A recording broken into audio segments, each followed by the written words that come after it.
Anyway, sorry for all of this. Now, what we will broadly do is take off from possibly what you have learned in the economic development session and try to build from there.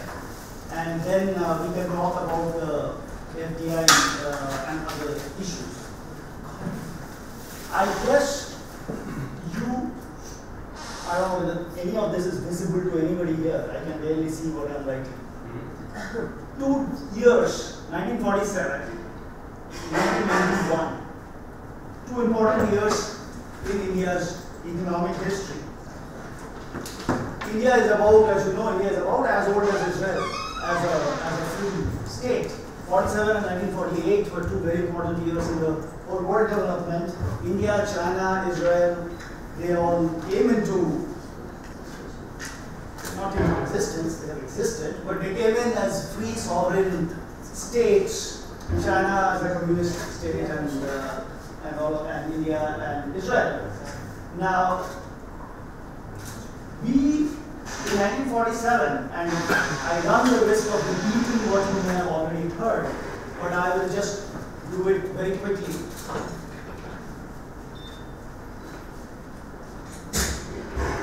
And in 1947, India became free from the British Crown, which ruled India technically for 90 years, 1857 to 1947. Before that, the British actually slowly took occupation of India from 1757, when it was the first battle that the British, it was not the British Crown, it was the East India Company. The first and the best known multinational company on the globe. Started in 1601 with an empire all over the world, running from the Spice Islands of Indonesia right to Manhattan Island of the US. So it's a massive strength, a massive force which changed world history in many ways. India was a country that got occupied, that got conquered by the East India Company. And if you think about it, East India Company actually never came to India to conquer and rule India. They just came here to do business. In many ways, they were one of the first FDI people in India, way back in the 1600s, 1700s. Now, that history changed, and from 1757 to 1857, the East India Company occupied, directly ruled a vast part of India, and also had other local Indian kings, granting them sovereignty. So basically, paying them a rent to stay independent, technically independent. So they had power over the entire subcontinent. And when I say India at that time, you are all comfortable with the speed and or am I talking too fast? No, it's okay, right? Amazing. So when I say India at that point, I mean India, Bangladesh, Pakistan, all combined. So that was the entity. In fact, there were times when part of Afghanistan would have been part of that whole thing. But India, Pakistan, Bangladesh, all together, the Indian subcontinent, this was largely controlled by the British. When in 1857, there was a major revolt by the Indian soldiers in the army. So you have to understand that although the Brits were ruling India, the number of Brits in the whole world was probably less than what one locality of India would have. So that was British? Yeah. How many British people are there on the planet? Take a guess and think of how many Indians are there on the planet. Right? We are one. Which one you would have to look at? It doesn't matter, man. This was not charging, and they have just put up something else. Why don't you make this charge? Now it works. I think they have been changed to work. Yeah, it's okay. Well, we don't have one person.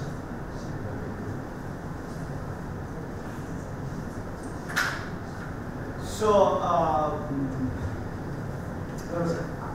So the challenge for the Brits, and we never really think about it so much because when they were ruling most of the world, in fact, and including, of course, Jerusalem and all its neighborhoods, right? And so they were the sun did not set in the British Empire, which is from Singapore right over to the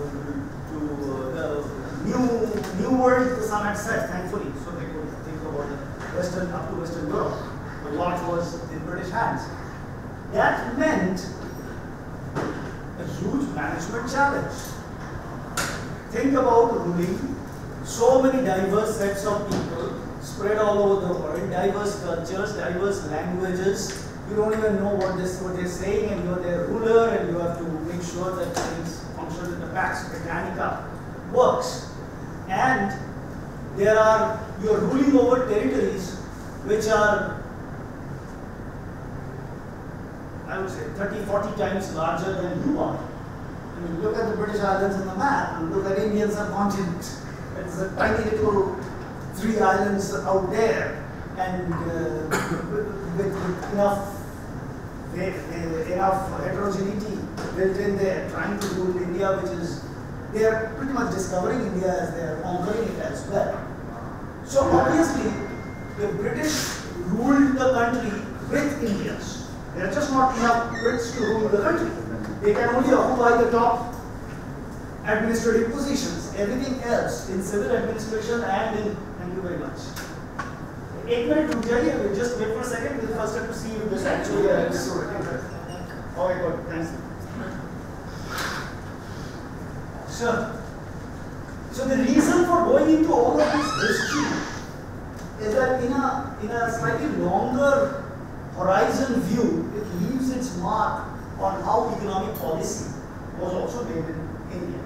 So after all of this, in 1947, India became independent. Think of the world in 1947, which is a very difficult thing to imagine today. And I don't mean the world without mobile phones and Google and all of that. That is certainly true. But think of the world in terms of what we know of economic policy, economic decision making, models of development, and situate India, the new Indian state. And the Indian state at that point was abjectly poor, completely deindustrialized, because the British were running India as a colony. And the whole idea of a colony is what? That Western powers, Western European powers, would go out and conquer vast territories. Why? There are territories like Australia and New Zealand where they will go and settle. Right? But England really did not have a space problem. There are vast estates, beautiful living places in England, Scotland, the islands of Scotland are still virtually untouched. People don't even live there. So it's not like they're looking for living strong. It's not like they're looking for living space. They need economic markets for their products, because industrial revolution has given them the ability to produce at a scale never seen before. You can produce whatever who's going to buy from you. So you need large markets. So the two things that the British really wanted from India and from all other colonies, India being the largest, the British used to call India jewel in the crown. And the idea was that you're going to get raw produce, agricultural produce, at a very cheap price from these places. You import that. And you produce the industrial goods which you sell back to these people, to Indians and others. So therefore it was important for the British to ensure that there was no industry in India, that there can be no competition. When the British first came into India, India was one of the leading textile producers of the world. If you go very long back in history, and some people have done this in economic history, the share of the world GDP to India and China together has always been about 30%. Right? Which is not surprising. because if you add up India and China, you have got about 40% of the world population right here. The two countries account for, and I'm talking about divided India, I'm talking about today's India, I'm not even considering Pakistan and Bangladesh. So it's a huge number of people. So in 1947, what I was going on, as I'm asking you to imagine the world, one country had made stunning progress, and that was Russia, USSR. Now we know lots of things that were not right at that point, lots of things that Stalin was doing wrong, and all the human rights disaster that was going on in Stalinist Russia. In 1947, Stalin was still alive. Right? None of that news was out. What was known that a tiny, certainly not tiny land size, but in terms of people, in terms of power, Russia was the backyard of the West. And within 15 years, Russia was already challenging the Western might, whether it's Germany, whether it's England, whether it's the US, in terms of steel production, in terms of coal production, in terms of agriculture suffered a bit because of Stalin's rights. But the dominant view there was Stalin's amazing success in turning around the country. He later on found out what else went on there and how many people died for changing that world. 6 million at a conservative estimate. But that was not public news at that point. Also, Stalin, together with other people, had gone and stopped the Nazis. Right? So clearly that was a force that they might.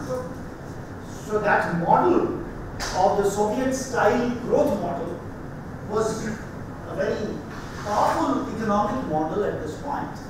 So in 1950, when India became a republic, 47 India became free, but by free it means it got into the dominion status. So for 2 years, 15th of August 1947, India became a dominion of the British Crown and stayed that way till 26th of January 1950, when India became a republic. So when the British Crown had nothing to do with it, Lord Mountbatten was our first Governor General for that period, and then power was transferred over to Indian hands. So power was already in Indian hands, but constitution, as a symbolically, we were still tied to the British Crown. Till 1950, in 1950, India became a republic. So from 1950 right down to 1991. And I'm sure this has been told to you in the economic development class, was our socialist period. Broadly speaking, socialist period. So the Indian Constitution defines India as a sovereign, socialist, secular, democratic republic. Out of which, initially in 1947, the phrase was sovereign, democratic republic. Sovereign, obviously, democracy, important term, republic. It was simple. Later on, 1970s, 2 words were added to it: socialist, secular. Secular in India is a multi-religious country. So you have heard this already.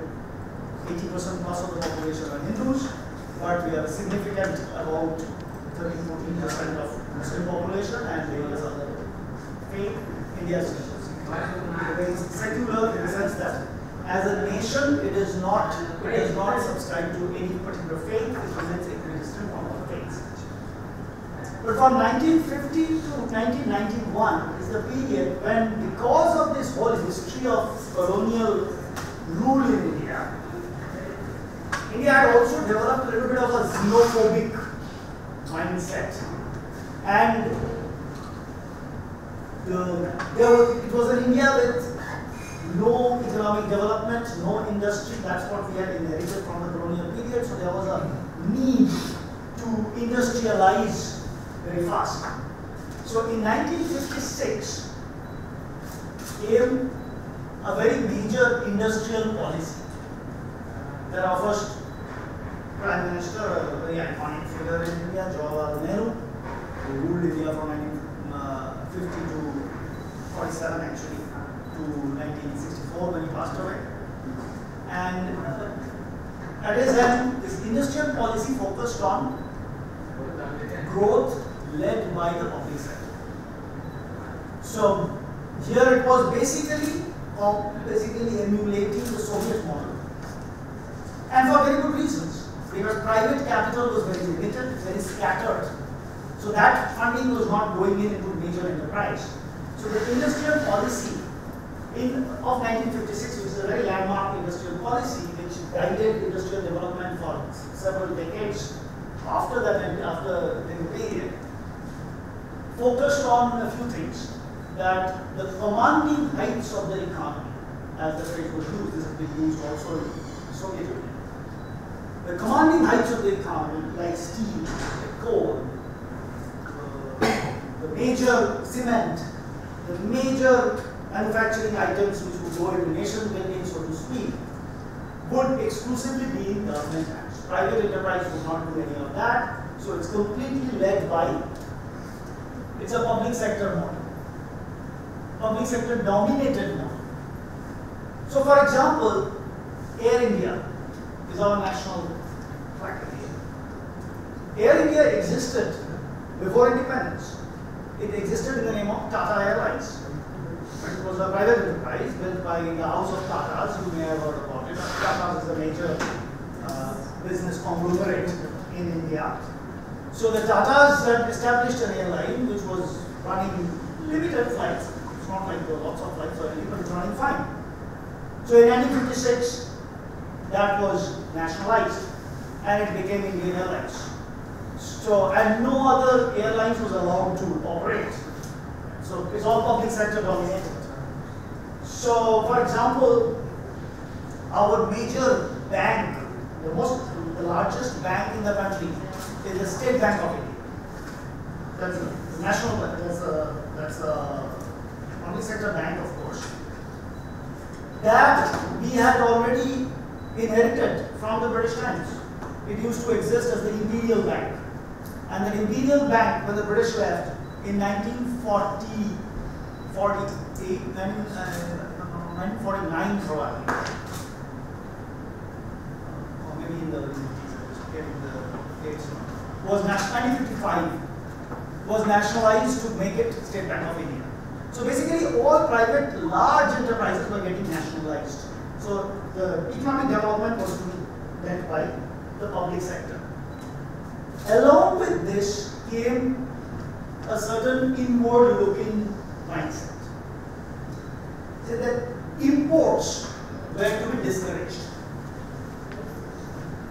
And the imports were to be discouraged because precisely of that old experience that the imports were stopping local industrialization.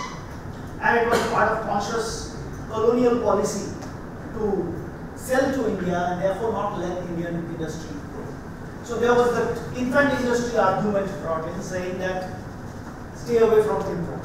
So import substitution was a very key part of the package. So as soon as we saw imports, we said, oh, we are importing stuff, this is bad for the country, we are not getting self-sufficient, we need to produce stuff ourselves, to stop imports. So imports were discouraged in a massive manner.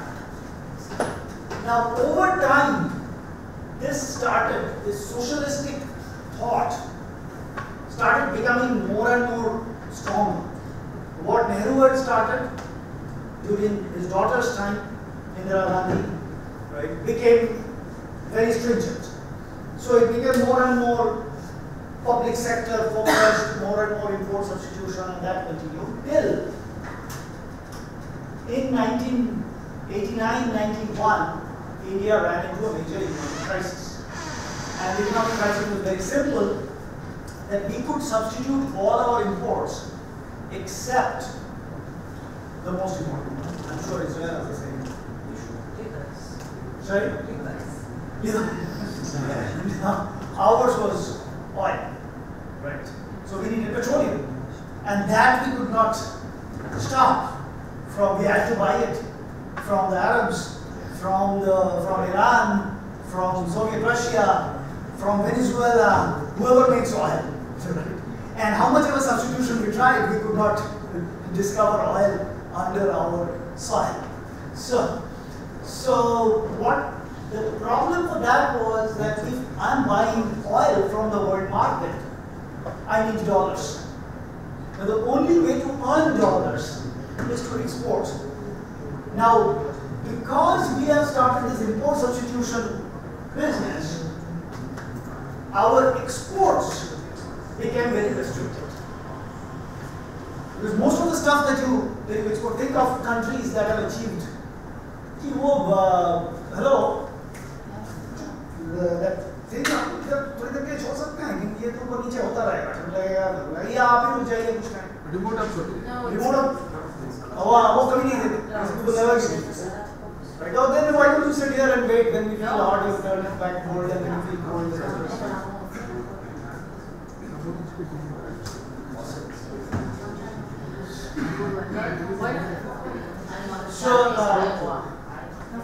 So in 1991, we ended up having a balance of payments crisis. We basically ran out of foreign currency reserves. So there we had money left for only 3 weeks of imports. That turned out to be a great thing for India. Most crises are great things for all those countries which suffer crisis. So what happened was in 1991, catalyzed by that crisis, but also there was already thinking going on internally, and IMF came to the rescue and said, all right, you guys have run out of dollars, we'll give you dollars. But like IMF always used to do at that point, nowadays nobody listens to IMF that much. International Monetary Fund, I'm sorry. You know the International Monetary Fund?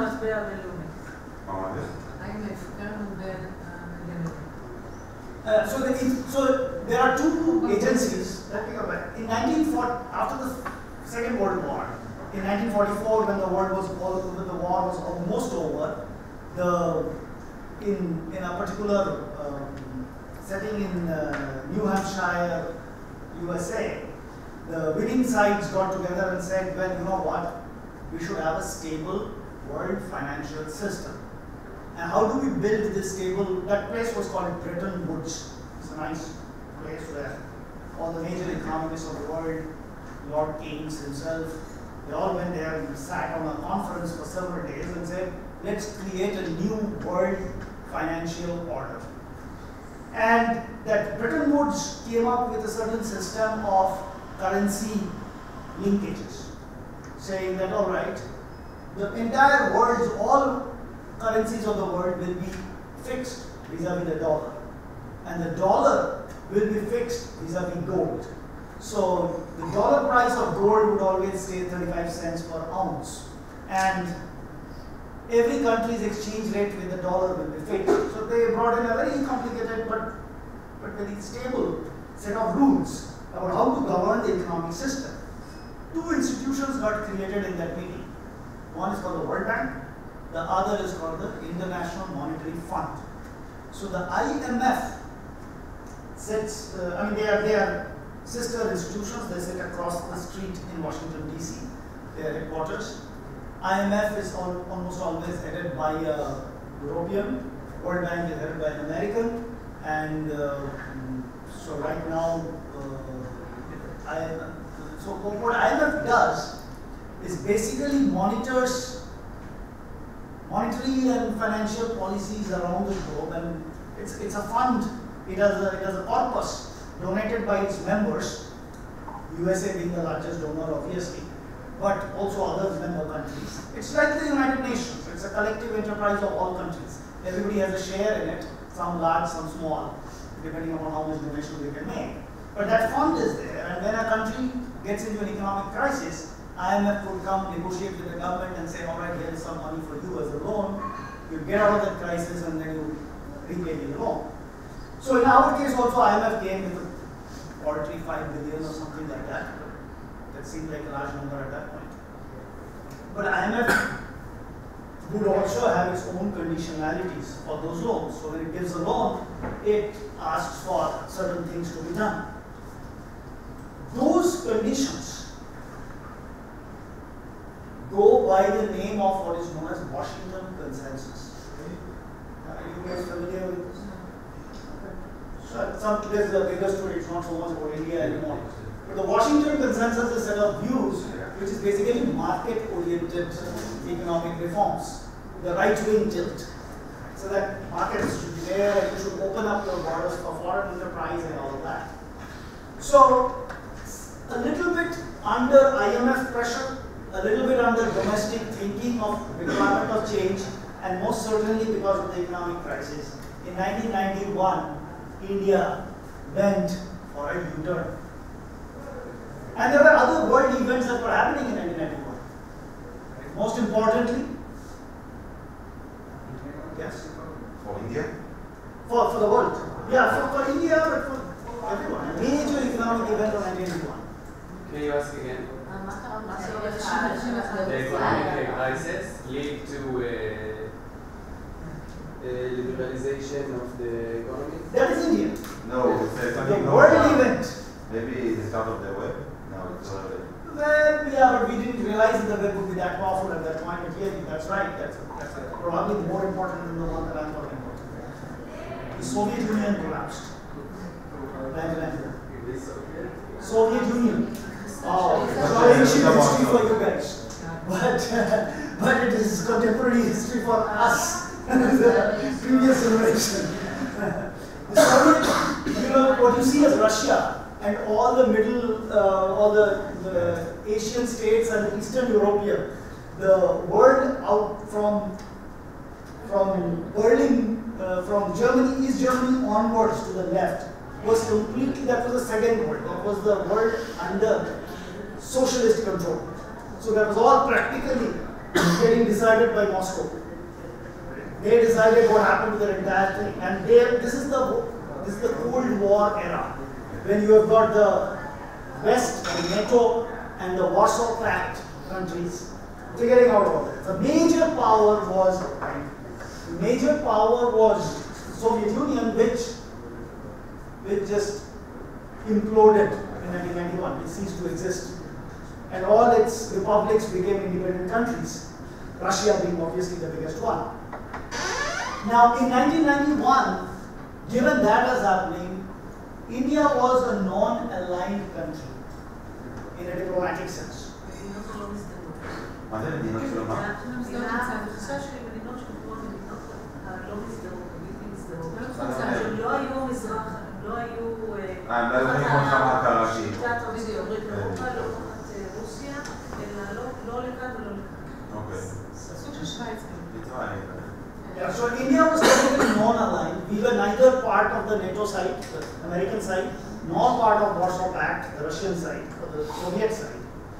But we were much more leaning towards Russia.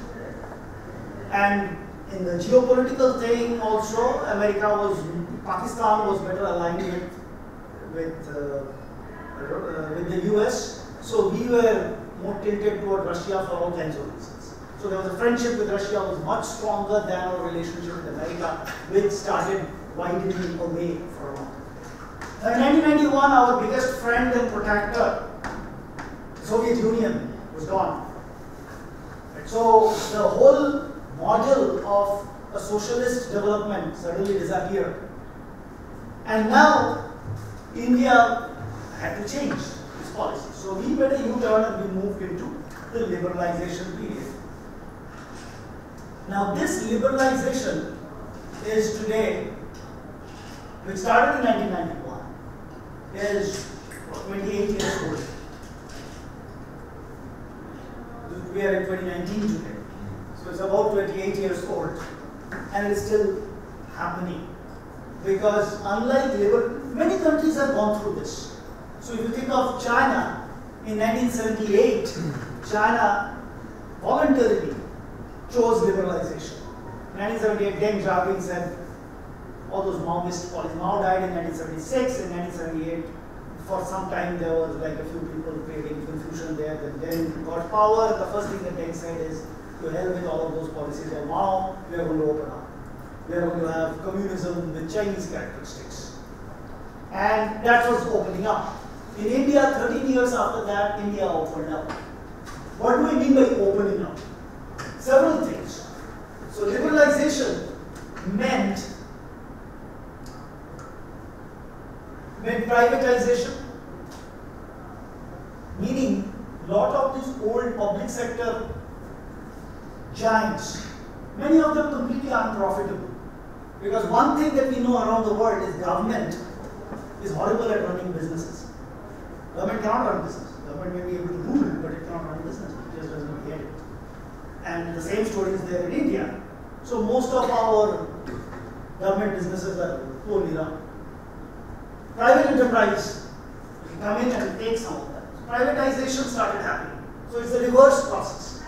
So as I told you, Air India and other existing plants were going to nationalize. Now denationalization started. But this has been moving slowly. Most importantly, what started was opening up of trade. So more liberal trade policies and investment. So investment is basically foreigners bringing in money here and Indians going out and investing in foreign countries. So for the first time, we were now opening up again and we were ready for business for the world. And international companies were again coming back. We used to have international companies before. And then at various points in time, they exited the country or they got taken over or other things. IBM, Coca-Cola. Sure. Coca-Cola exited the country in 1978. In 1991, they again came back. Right? So just an example. So investment started happening. And investment, foreign investment, usually has two forms. Foreign portfolio investment and foreign direct investment. Anybody knows the difference? So when sitting in Tel Aviv, you buy shares of General Motors or Google. Google is an American company. But you, as an Israeli person holding an American company, well, I guess, because you also have a dual citizenship. So let's talk about buying shares in Suzuki, Japanese company. It is investment, it's foreign investment, because you are a foreigner to that company that you are investing in. But that is portfolio investment, in the sense that you are holding that share, not because you want to go make cars, but you are just diversifying your portfolio, buying a little bit of Suzuki shares. That is called foreign portfolio investment. As opposed to it, when an Israeli company goes and takes over Suzuki or one part of Suzuki, right? That becomes direct investment because now you are actually operating a business. So that's the fundamental difference between portfolio investment and direct investment. Portfolio investment is a situation where you have shares in the company, but you are not controlling the business decisions of the company. Foreign direct investment is when you are going into a country and actually running a business. Foreign direct investment comes in two forms. Greenfield and brownfield. Greenfield means that you are going into a country and there is a green field, grass. You bring in all your machinery, you build a plant and you start from fresh. That's green. Brownfield is where there is a shoddy, broken, ugly looking factory there. You buy that factory, you fix it up, and you make it better. That's brownfield. So this happens through takeovers, acquisitions. A foreign company comes in and acquires an Indian company. So that is foreign direct investment. Or a foreign company comes to India and creates a new business out of something that never existed, opens a plant. That is greenfield. Now both of this slowly started happening, not in 91. In fact, not before probably 97, 99, 2000, that FDI started slowly coming in. Because for the first 7 years, the whole world was saying, okay, India is just changed course. Let's see if they can stick to it politically. Because there was a strong socialist backlash to this thing. So all that was there. Around 97, 98, SBI started for India. I have spoken much longer than I should have. I have budgeted. So Chitrakalpa, I think I should stop here and you can take over. So we will talk more about FDI and about these policies, and as he sets it up, these 28 years that we have seen have slowly, progressively moved towards more opening up. And that move has happened through several policy changes over this entire 25 to 28 years, as different sectors have been gradually opened up for more and more investment. So the reason when I told you that everything is very dynamic and things get obsolete very fast, which is why I need Chitrakalpa, who is more up to date with the facts and information, is that we are still in this process of liberalizing. Can a foreign company fully own a company in India? Yes, of course. Now they can, in certain sectors. It's not in all. Not in every sector. So in atomic energy you cannot do that. Alright. I think that's all. Do you live? Do you stay here? I stay here. You are. I'm Chitrakalpa. Sure, let me do this. Am I audible to everyone? No, you might also want to get this.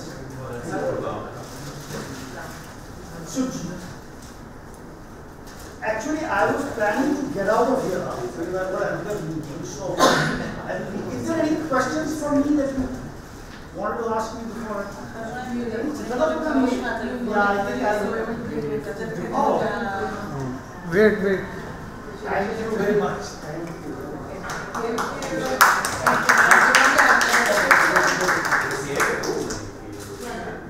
We want to picture with you. You want to come? Group photo. Okay, we can maybe you can take it from this side. Yeah, you please. Okay. Sorry,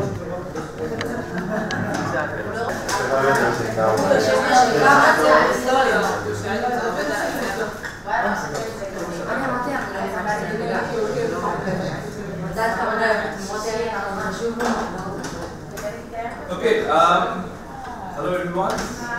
Hi. My name is Chitrakalpa. It's the second name. I will start from exactly where the dean left off, and we'll continue on the story. I'm supposed to throw data at you, data and statistics on FDI and industrial policies, but data can be boring.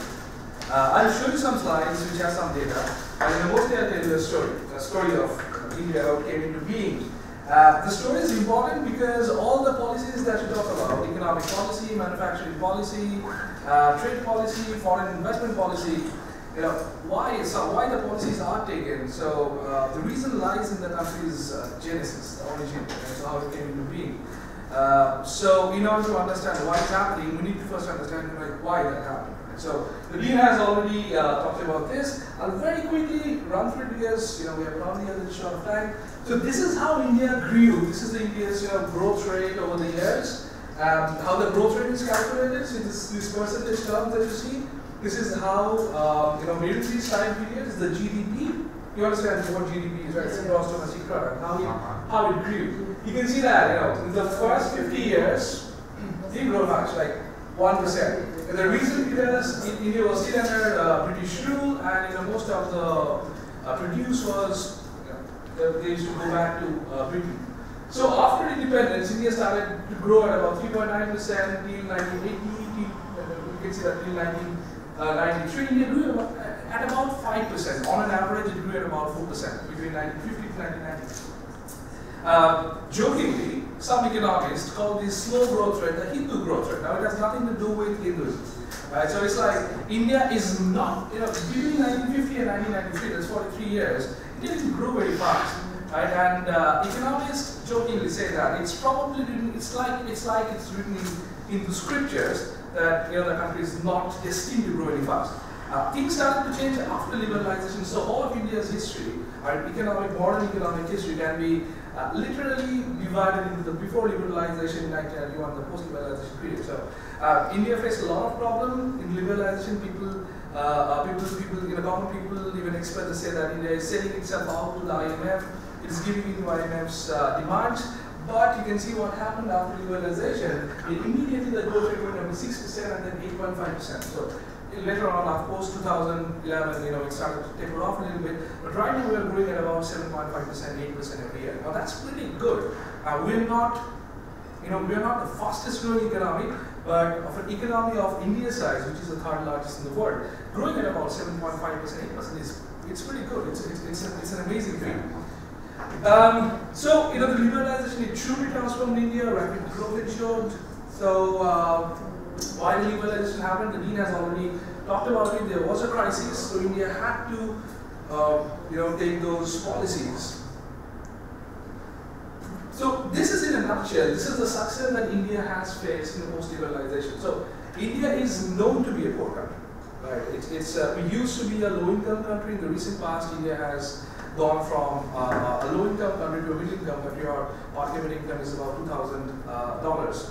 So which is way below what the people in the US are or the people in Northern Europe are. But it's still better than before. So in the process, since liberalization, since 1991, India has been able to pull out about 170 million people out of poverty. So it's right after China. China is way ahead of us. China has pulled out about 700 million people out of poverty. But India has pulled out about 170 million people, which is pretty good. It has about 1 billion cell phone connections. We have a very strong service industry. We are an R&D hub, and our foreign trade has increased. Right now, this brings us to this particular story. Right, when a country grows, how many of you have ever taken a course in economics? You ever taken a course in economics? All of you. Okay. Right. So some of you might know this, that when a country grows, right, it grows through phases, it grows through stages. So the first stage is the primary stage, where the main contributor to the GDP comes from the agricultural sector. Right. So a country predominantly remains agriculture-led for a very long time before it goes on to be a manufacturer-led country. So that's the secondary stage. And from there, the country grows on to be a service-led country, which is the tertiary stage or the third stage. Now, you can see that this shows the share of these three main sectors: services, industry, and agriculture in India from 1950 till 2015. You can see that when India got independence and it became republic in 1950, the share of agriculture to GDP was more than half, more than 50%. And the services sector, it had just about 15%. The services sector had about less than 30% or 28% of the share in GDP. An interesting thing happened over the years, right? You can see that the agriculture sector, it has continuously declined. Right, so in 2015, agriculture sector had about 14% of share in GDP, while the services sector has about 60% of the share in GDP. So pretty much whatever the agriculture sector lost has been taken over by the services sector. Manufacturing sector, on the other hand, did not grow very much. The manufacturing sector right now, it has about 16% share of GDP. Right? Now, it has a problem. It sounds very good. Economic theory will tell you that this agriculture sector is shrinking, so it is releasing labor. So all the labor who are being displaced from the agricultural sector, so they'll get jobs somewhere else. They'll get job in the manufacturing sector. They'll get job in the booming services sector. It doesn't happen. It doesn't happen because the skill set required in these sectors are very different. Let's say you are a farmer who have lost the land. The only skill you know is how to farm, how to do farming. Now, if there's a new IT company is built on the land that you used to own, you'll not get a job in there because the skill set that you need to work in that company is very different.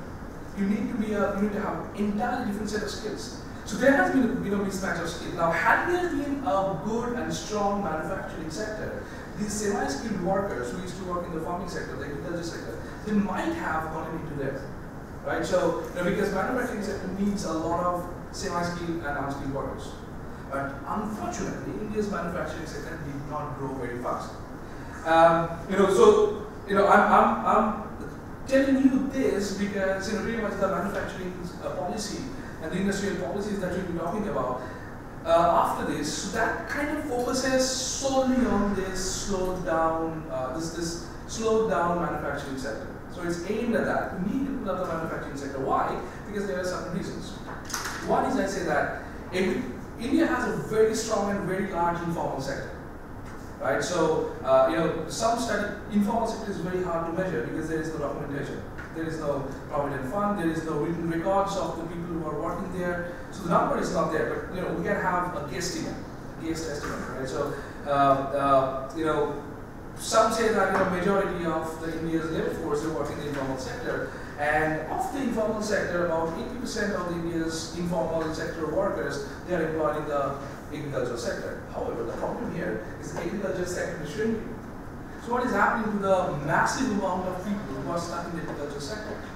There can be two things, right? So one, agricultural sector must grow, and second, they are unemployed. The second is happening, they are unemployed. And they do not have the required skill to jump over to another sector, which is services sector, which is the fastest growing sector. So India, post-liberalization, after FDI started coming into India, so most of the FDI, they came to the services sector. And that has led to a massive growth of Indian middle class.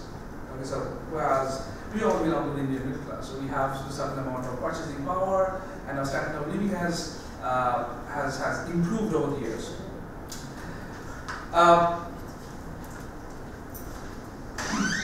When some people say that, because there is so much of unemployed workers in the agricultural sector, that leads to a very different problem in India, the problem of jobless growth. So we have just mentioned that India grows pretty fast, at somewhere between 7%, 8%. That's pretty fast growth. But the unemployment rate in India, it remains pretty high. If you look at the data, it doesn't look very high. So right now the data is about 6%. A year back it was about 4.5%. Now that doesn't look very, a very large unemployment scenario. But one of the biggest problem in India is that there is this significant amount of unemployment among educated youth, among the graduates.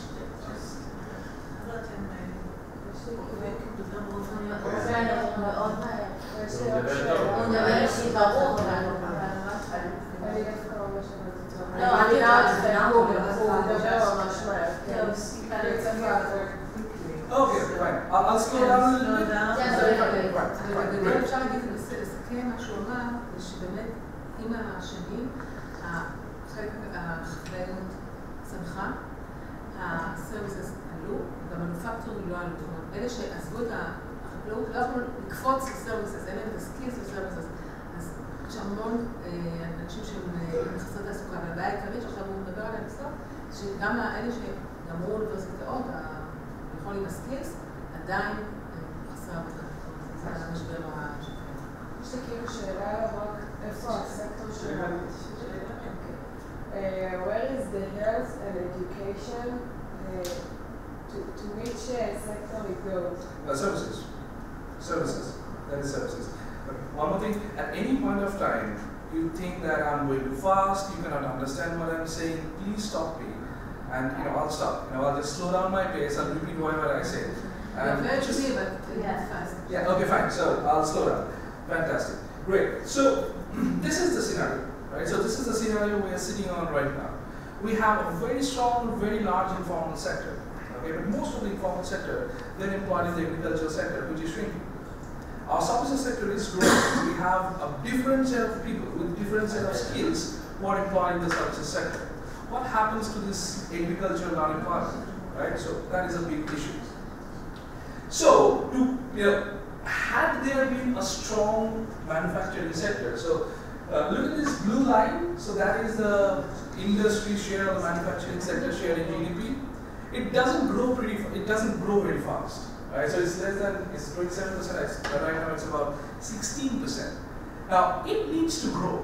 If the manufacturing sector grows, then all the people who are unemployed in the agriculture sector, they could get their jobs in the manufacturing sector. Right? So the first thing that the government needed to do is to boost the manufacturing sector, and the government has been doing so. There has been several industrial policies, there have been several government policies and initiatives which have been focused towards the growth of the manufacturing sector. In the recent past, the government has come up with two very distinct policies. One is called Skill India, another one is called Make in India. Now, let's first talk about Skill India. I have just mentioned that unemployment is a problem in India, right? And that too educated unemployment, right? Because, India has still, it has about 20% of its people living under the poverty line, right? And India has about 850 million people who are below the age of 35, about 450 million people below the age of 25. Now these people, who are young people, especially the people under the age of 25, they require good education, right? But because they are poor, they cannot get good quality education.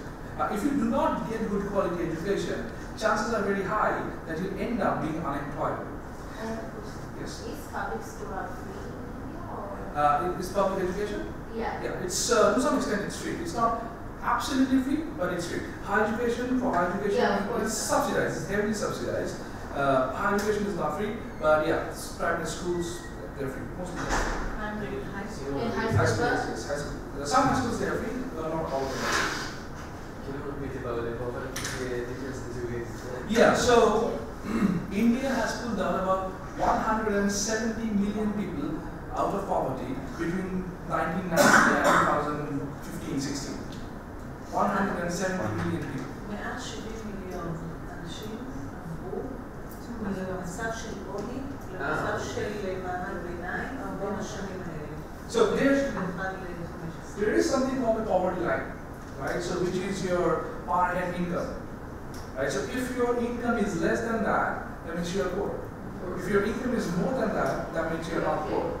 So India has been able to generate enough income so that some people, 170 million people, they were able to increase their income and get out of the poverty. So that's how it was done. So I was coming back to that if you do not have quality education, you will end up being unemployed. Now there is a difference between unemployed and unemployable. Unemployed means you might have the skills, but you do not have the job. Unemployable means that you do not have the skill and you do not have the job. Nobody can employ you because you don't have the skills. Now that is more dangerous. Right? That is more dangerous. You just don't have the skill. Now the first thing that these people need to do to get a good job is to, be reskilled. Right? So Indian government has come up with this policy which is called Skill India. Right? So it was launched in 2015. The National Skill Development Corporation of India was set up entirely for this purpose to impart vocational skills to about 40 crore Indians. 40 crore is a very large amount. It's 400 billion. Right? By 2022, it provides training, support, and guidance for traditional occupations, and also it has given emphasis on new areas which are more technology-driven. To give new areas which have low level of skill development. There is also the focus is also on the need-based program for specific age group aimed at soft skill development. For example, communication skill, how to carry out a conversation, how about positive thinking, self-management, and so on. Right? So this might be a solution to the problem of unemployability and structural unemployment. Now, some of you who have studied economics know that the biggest problem with unemployment, it lies with the structural unemployment. Right? Structural unemployment is when your skill sets become obsolete because the structure of the economy has changed.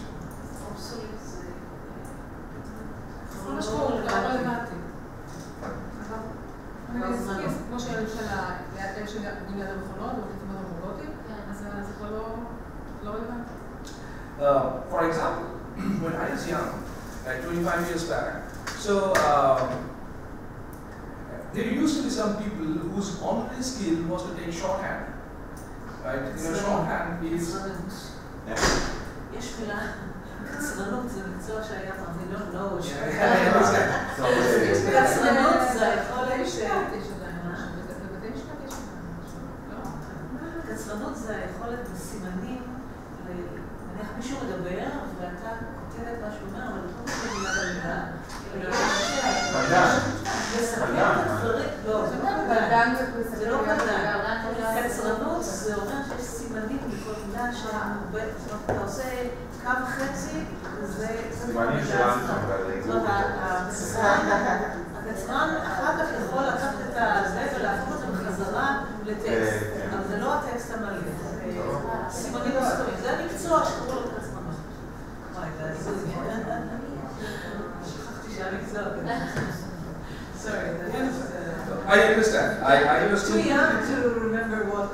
I was completely prepared to explain to you what shorthand is. So you understand now what shorthand is, right? So it's like symbols, running notes. It's not required. So all you need to do is just turn on the recorder on your cell phone and be recorded, right? So technology has completely, made some skills irrelevant. They are not required anymore.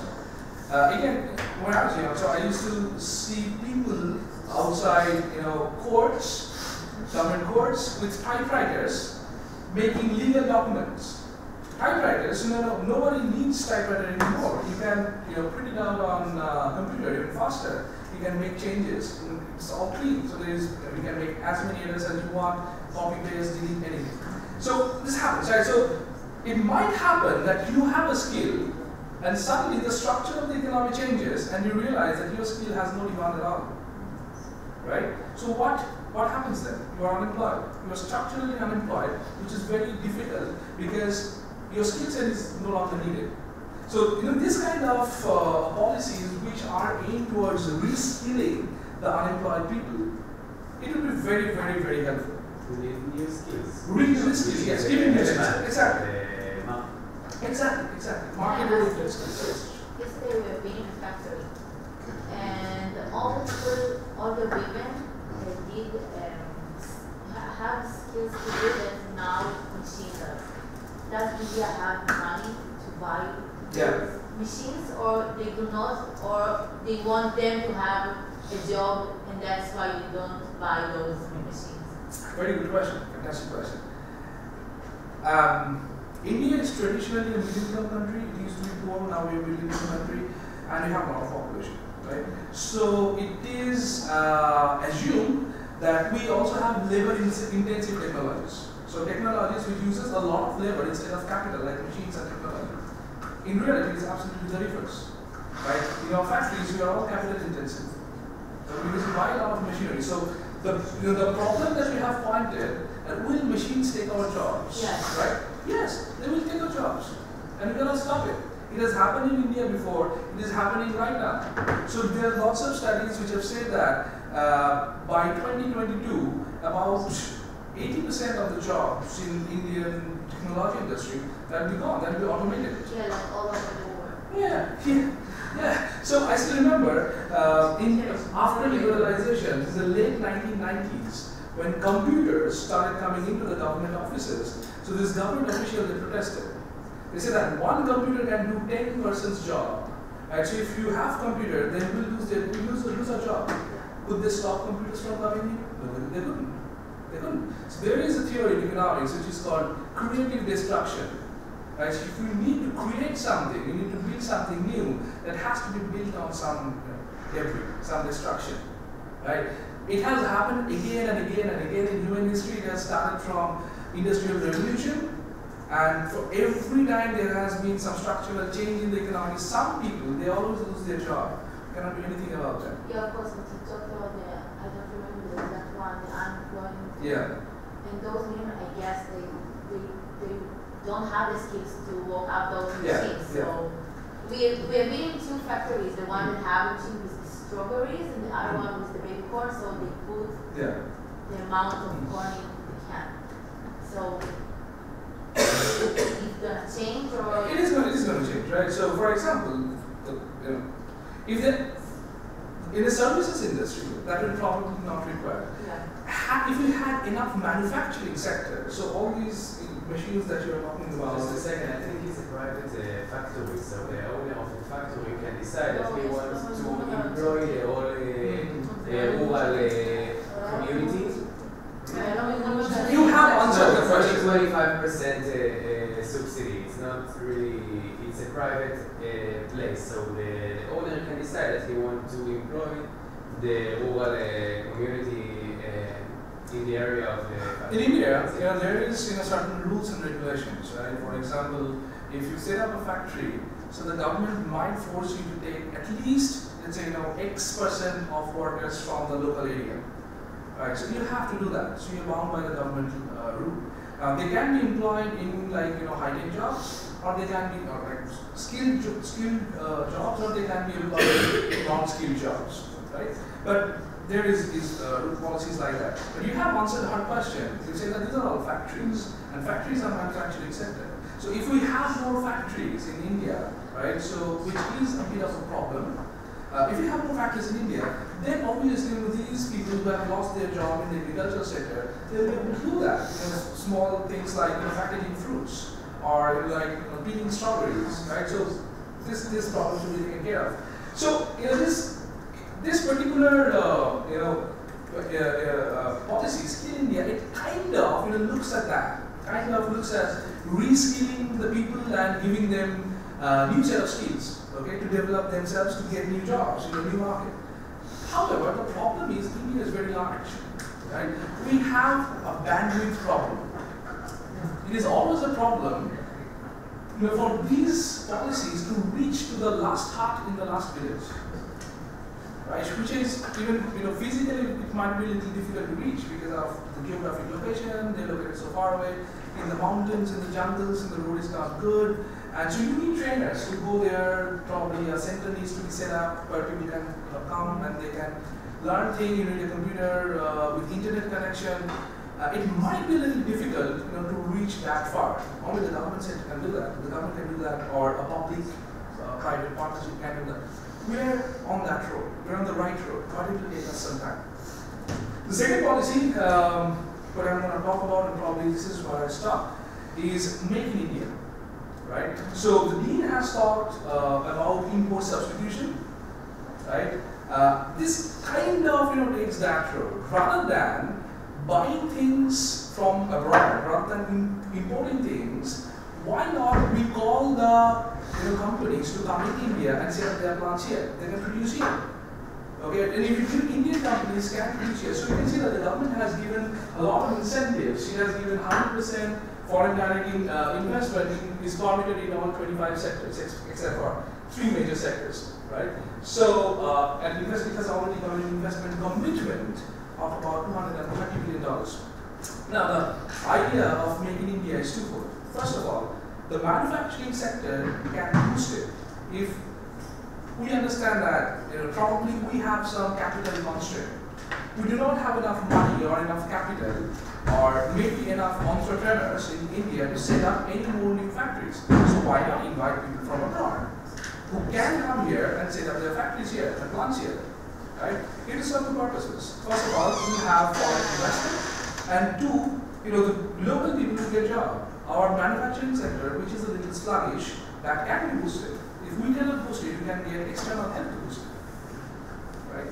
So these two policies, they are right now in place, and the government is working immediately towards making both these policies successful. Both of them, right now, you can see one of the policies. This policy is like 5 years old. The other one is 4 years old, right? So they are right now being tested, and they are partially successful so far. So the success in 4 or 5 years has been pretty good. It has not been as good as expected, which you cannot expect in a country as diverse and as large as in India. But they are doing their job. Okay. So the last slide, and I'll stop here. Given what has been done in India since 1991, aided by some pro-industry government policies, India has moved, especially in the last 5 years. It has moved significantly, 65 places in an ease of doing business ranking.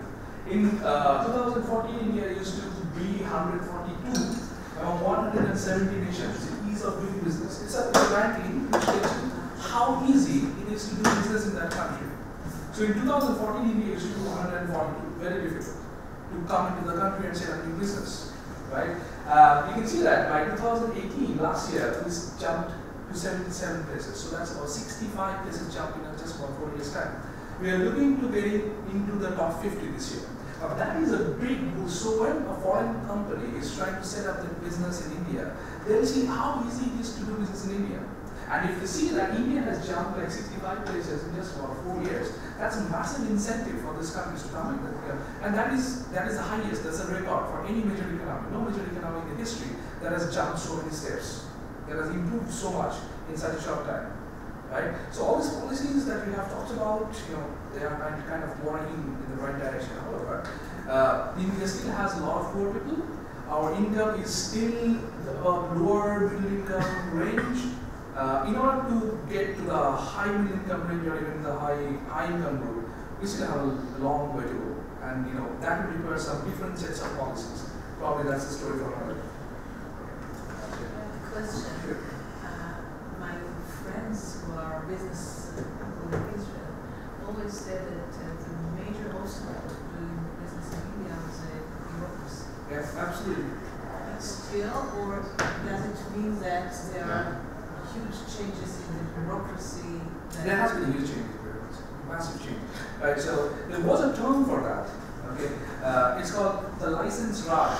Raj means rule, right? So it's a rule of license before 1991. If you wanted to set up a new factory in India as a foreigner, as an Indian, you had to go through a lot of documentation. All right, and it will take you years.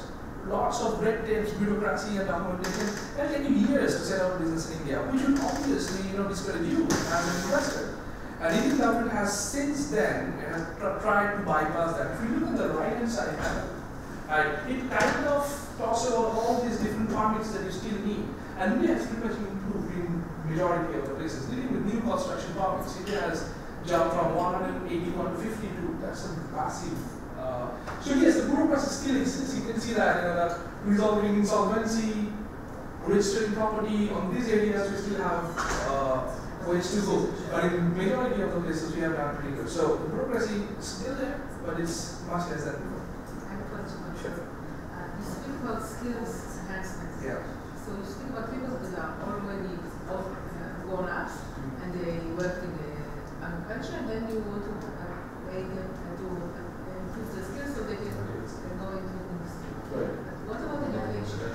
How about changing from the roots the skills that the young people have, so they can have diverse capabilities, they can move from lifelong learning and change from the I'm so glad that you have asked this question, right? So, this discussion was about India's economic, industrial, manufacturing policy and trade policy.